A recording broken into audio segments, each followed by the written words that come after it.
Hey guys, welcome to Wealth Wisdom Financial Podcast yet again for an amazing interview with Josh. I'm going to let him say his last name later because it is a long one. I think it's Ziegelbaum, I'm pretty sure. But I'm really excited to interview Josh today because he does something that is something I think a lot about as a former coffee shop owner. And he also has a background in the financial services world, in the banking industry, something I'm not as big of a fan of, but I know how important understanding how the banking system works plays into our financial futures and other businesses. So, what Josh does, he's a director of investor relations at Legacy Group. Josh is responsible for managing investors, communications, onboarding individual and commercial clients, as well as overall support of company initiatives. And he's doing that over at legacy-group.co. And he is just doing some amazing work and really helping people think about alternative investing, not just putting it into the market and hoping that your funds in this thing is going to do great, but how do we become really aware of the investments we're making and making a positive impact on the world, not just an impact that makes us money but screws somebody else. So anyway, here is Josh. I'm excited for this conversation. So how do you say your last name? I think I said it right, but I could be wrong. You're pretty close. It's Josh Ziegelbaum. All right, I was kind of close, yeah. So, how did you get into this? I mean, I was reading some of your bio, and you've done a lot of things, and now you're in the social responsible coffee world. But take us back. What did you do before this? Sure. Let me kind of start at the beginning in my roots. I grew up in Central Jersey. That's where I was born. It's where I went to school, went to Rutgers University, studied economics. Out of school, I actually had a brief stint at Northwestern Mutual working in insurance. And then Mhm. after that, I pivoted to banking. So I was at Wells Fargo, then Wells Fargo Advisors, about 6 years there, climbed my way through the ranks up to a private banker position. I was helping clients with full balance sheet banking as a relationship manager, working with the team and all the resources that we had at the institution in order to help our clients. They approached retirement. And that brought me down to South Florida. So back in 2018, I had an opportunity to do a lateral transfer and go from Central Jersey to Miami Beach and do the same Oh, role. wow, man, And yeah. didn't really have to ask me twice. And I came down here with my wife, and we've been here ever since. After being here about a year, I kind of knew that I wanted something more and something more rewarding. I mean, as you kind of alluded to, parking money in public markets and hoping that they go up, that's kind of what we did on behalf of our clients. And then we just put them at ease and kind of Mhm. gave them a carefully diversified portfolio, but really was just diversified through equities and bonds. So it's not really diversified into other asset classes. You're in different Yep. markets, so to speak, and different geographies. But I was drawn to real estate. I was drawn to alternative investments. So back in the beginning of 2020, right in the beginning of the pandemic or right beforehand, I got a position as vice president of business development and capital raising for an alternative asset manager. And we were raising equity capital for syndicated real estate projects, not in the US, but actually in Mhm. Puerto Rico and in Colombia. Through that firm, I met the partners who I work with today at Legacy Group, Cole Shepard and Adam Jason. And about a year and a half ago, let's call it, they divested from that firm that we were in to focus Mhm. entirely on Legacy Group and its portfolio companies. So we have really our main focus on our flagship company, Green Coffee Company, which is the largest coffee producer in Colombia today. And we funded that entirely with high net worth individual equity capital. So similar client base to what I was familiar with in my banking career, but now in the alternative investment space. So we've gone through several rounds of funding in order to support the growth of Green Coffee Company. We've gone seed through Series B. Now we're Yep. going into our Series C round within the next couple of months. So my role is investor relations, capital raising, business development, kind of doing the day-to-day functions as an asset manager, communicating what's going Nice. on in Colombia to our investors. We host trips down there. But yeah, that's kind of what I do. And it's a very rewarding career. And as you alluded to, we're doing a lot around social and environmental impact, really lifting up the communities in which we Mhm. operate. Happy to dive into that here as well. But that's how I got into it, Nice. and it's been a great journey. How is that different in, I understand some of the banking industry and Northwestern Mutual. I used to have a policy with them. How have you evolved as a person going from those kind of things into this? Like, what was the big change? I don't know. What did you say? Hey, I really like this part. Some of it was not so great. And where are you seeing yourself change personally through that whole situation? I think the corporate structure really got to me. I mean, I love working in an organization of like-minded individuals as a team, but at a large institution such as, a bank, like a national bank is where I was, you're really just a number, right? So there were multiple people with my role. So even though I Yeah. was setting up a division in a certain area, people had the same private banker job throughout the country. And there's really not much that differentiates me except my personality and what I do, but we're offering the same products. And if you Yeah. compare us to other banks or other financial institutions, they have the same ETFs and the same mutual funds that we were offering. And maybe their lending products are slightly different, but it's essentially the same as well. Yep. We're doing conforming loan products, but non-conforming, you might see a little bit of a difference, but it just wasn't that exciting to me after so many years. At first, I was like so into it. I loved helping people. There were Yeah. aspects of it that I really did like. I loved working with individuals, helping guide them to make better financial decisions and growing with them over time as their needs evolved. I really kind of was drawn to that. So I wanted to do something where I could still have that, but offer something unique and different that they could not have access to and Yeah. allow me to have a more entrepreneurial approach to my work. Being in a corporate environment, you're operating within a box with tons of regulations. If you want to change that, good luck. So being in a small team where we can be nimble and add more value, that's really what I wanted to do, is add more value and provide something different and unique. And the return profiles are very attractive. But even beyond that, just the Yeah. work that we're doing, you could see it growing with your own eyes. So when I go down to Colombia and I see the capital that we're deploying, the facilities that we're opening, the Yeah. farms that we're acquiring, the people we're employing, I could never see that with how I was deploying capital for investors at the bank. You could look at their portfolio on a screen, but you can't really see it. It's not tangible. So going Yeah. into real assets was really intriguing to me. I think that's part of why I like what I do and why we're in the coffee shop world, because I could see the impact. Even maybe I didn't go to Origin as much, but my roaster did, and a lot of good relationships and the impact that we were doing as a coffee buyer of the people that we were impacting, right? Whereas in the other side of things, we're looking at company profits and making a lot of money, but we didn't see the social impact. And maybe that's great, but it sometimes leaves you missing something, right? Missing purpose of some sort. And I wonder if that may be a lot of why people are left void. They may have made some money, but there's a void there. And the assets may have gone up. And as you said, if we're diversified, but they're all in the same truck and the truck goes over the cliff, well, then we're kind of not diversified. And so that's something I've thought a lot about. And one of the cool things I like about what you're saying is, not that anything's wrong with that, but diversify some of your assets, put it into something that makes an impact, such as this project, and there could still be a return, and you could also make a huge impact. What kind of impacts are you seeing over there?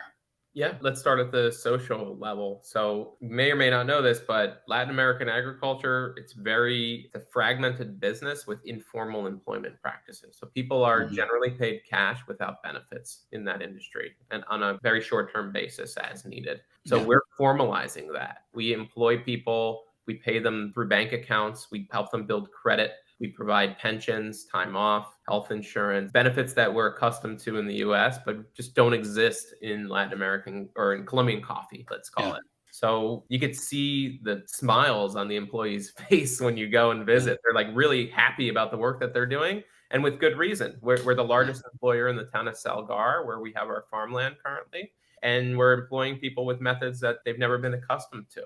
So we have no problem attracting talent and getting people to sign on formally with us. And that part of it's something that's important, I think. And like I said, like we Yeah. take it for granted here in our careers and what we have. Maybe you're an independent contractor or a self-employed person, but typically people who are employed with companies, they get benefits. And if you're self-employed, you pay for your own Yeah. generally. But these people, even if they are self-employed as a picker of coffee or as an employee at the farm, you may not have the wherewithal to get your own benefits. And it's not as accessible as it would be here in the United States. So really lifting up the community in which we operate on a social level. In our greenhouses, we employ a set of single mothers who are head of household in order to work in our greenhouses and our nurseries at the farm. So we obviously have different Nice. stages. There's the greenhouse, there's pickers, there's processing facility. But we're really trying to do a lot to help that segment of the community that needs it more than anyone. Yeah.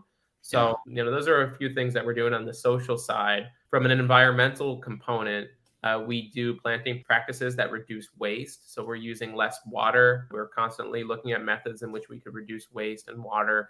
With pesticides, we don't crop dust. We spray at the base and we use a minimal amount where we can. We're even looking at ways to monetize coffee byproduct, which is, the coffee cherry mucilage, which is essentially garbage or fertilizer today. And there's Yeah. products that can be used. Like you can make, there's alcohol or other means in which things that you can extract from the byproduct.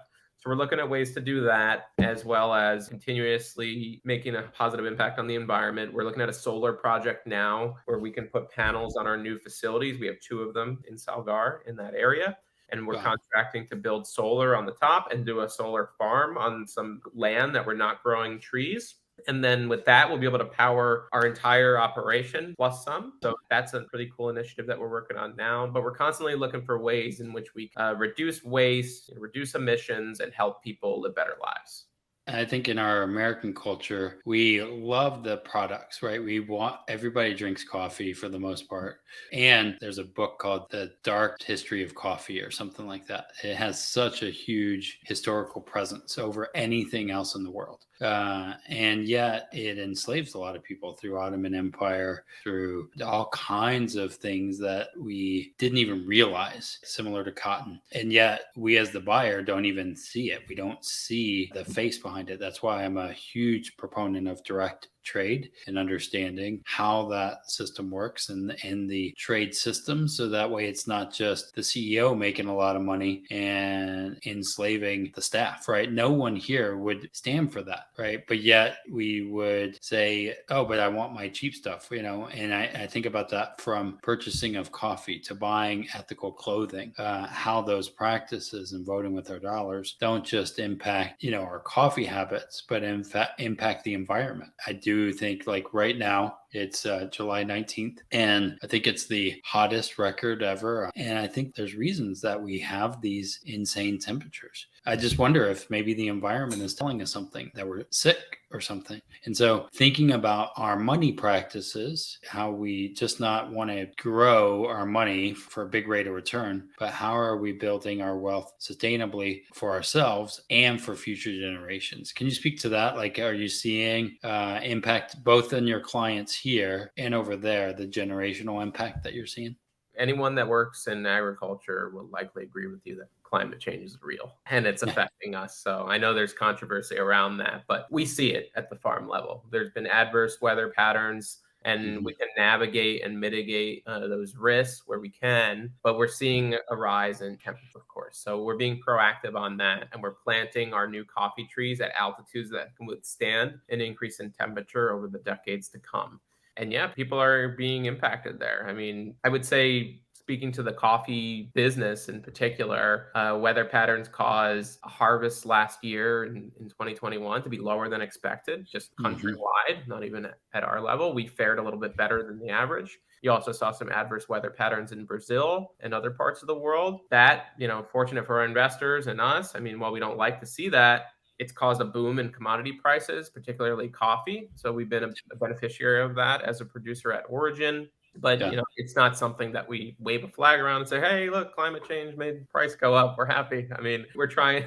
We're happy in a certain regard, but we don't want to see the world decline. So we're doing our part in order to make it better and change Yeah. the way in which coffee is grown and really revolutionize the Colombian coffee industry.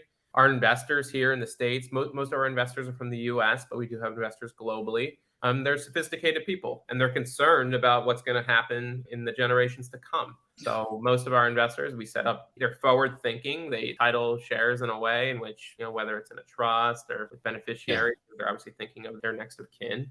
And they care about doing things the right way, and they want to take part in a change for the better as well. Yeah. So it definitely resonates with our investors. I would say the environmental piece is a big one that gets people comfortable with what we're doing, of course, with the social as well. But yeah, our investors are cognizant of that, and they make decisions based on those assumptions. Well, and again, I think sometimes that we are looking just at profit, all profit, and that's the main goal, and that's what's caused some of these problems, right? It's all about profit, not about anything else. And we have to look at sustainability. Even sometimes profit may not be the main goal for a business, right? Sustainability, right? Paying your people fairly. And I think that that's been a huge shift over the past 30 years. And I'm a profit first professional. Make sure that you are building a profitable, sustainable business. But if you are not building a sustainable business, you could have profit right now and then you topple over in 5 minutes, right? How do you build a business that's going to last for generations, not just, 20 years or 30 years or whatever? So what else would you like to share with people as you've been in this? I'm going to share your website, of course, but what else would you like to share with people, and how can they get involved? And this is your time. I don't bring Wells Fargo people or even Northwestern Mutual people on here very often, but you have some of that background and now you're here. What are some things that you want to tell our audience to be thinking about? What would you say are roadblocks that you see? We've noticed that our investors, obviously the ones that are in the US, which make up the bulk of our investor base, they're heavily allocated in US assets. So whether that be the homes that they own, investment properties, stocks and bonds, US dollars, even, people are heavily allocated here domestically in the States.